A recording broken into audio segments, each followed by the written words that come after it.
Surah Al-Baqarah, ayat 90. Alangkah buruknya apa yang telah mereka tukarkan dengan diri mereka sendiri, yaitu dengan mengkufuri apa yang telah Allah turunkan, karena dengki, bahwa Allah menurunkan karunia-Nya kepada siapa yang dikehendakinya di antara hamba-hambanya. Karena itu, mereka mendapat murka sesudah mendapat murka.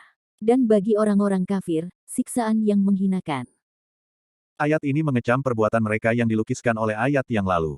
Allah berfirman, alangkah buruknya apa yang telah mereka tukarkan dengan kebahagiaan diri mereka sendiri, yaitu membeli kepada setan kenikmatan duniawi dengan mengkufuri, yakni terus-menerus menutupi, yakni kebenaran wahyu yang telah Allah turunkan melalui nabi dan rasul-rasulnya. Mereka mengkufurinya bukan karena tidak mengetahui kebenarannya, tetapi karena dengki, bahwa Allah menurunkan karunia-Nya, yakni menganugerahkan kenabian kepada siapa yang dikehendakinya di antara hamba-hambanya, yang paling wajar dalam hal ini adalah Nabi Muhammad SAW. Maka karena itu, mereka wajar mendapat murka Allah karena kedengkian itu sesudah mendapat murka karena kedurhakaan mereka termasuk keingkaran mereka terhadap Nabi Isa alaihissalam. Dan bagi orang-orang kafir, siksaan yang menghinakan. Kata istarau, atau telah menukar, atau menjual, digunakan dalam bentuk kata kerja masa lampau untuk menunjukkan bahwa penolakan tersebut telah terjadi sebelum turunnya ayat ini. Yakni, penolakan terjadi begitu tersebar berita kedatangan seorang nabi yang bukan dari kelompok Bani Israel, yakni Nabi Muhammad SAW di Mekah. Seperti diketahui, ayat ini turun di Madinah.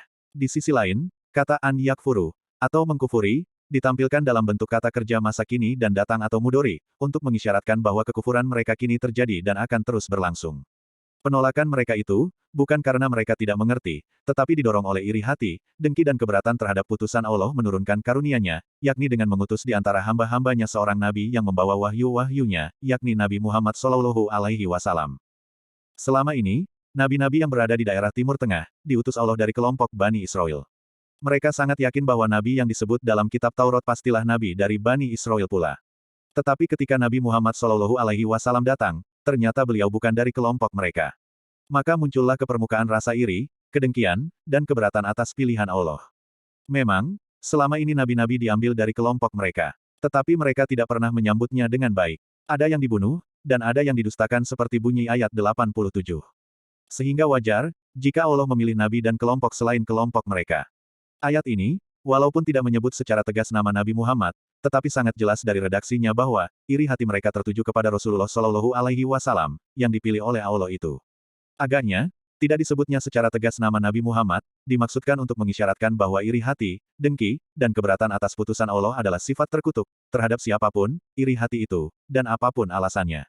Firman-Nya, walil kafirina azabun muhin, artinya, dan bagi orang-orang kafir siksaan yang menghinakan, mengandung arti bahwa, siksa itu tidak hanya pedih dan keras tetapi juga menghinakan, sehingga siksaan tersebut menimpa totalitas masing-masing yang disiksa, menimpa jasmani maupun perasaannya. Memang, terkadang siksa yang menghinakan dan yang menyakitkan hati, lebih berat dipikul daripada siksa yang hanya menyakitkan badan. Kembali kepada orang Yahudi, sebenarnya, mereka tidak hanya mengingkari kitab suci Al-Quran yang turun kepada Nabi Muhammad SAW, mereka juga menolak kandungan kitab suci yang dibawa oleh nabi-nabi yang diutus kepada mereka. Inilah yang ditegaskan oleh ayat berikutnya.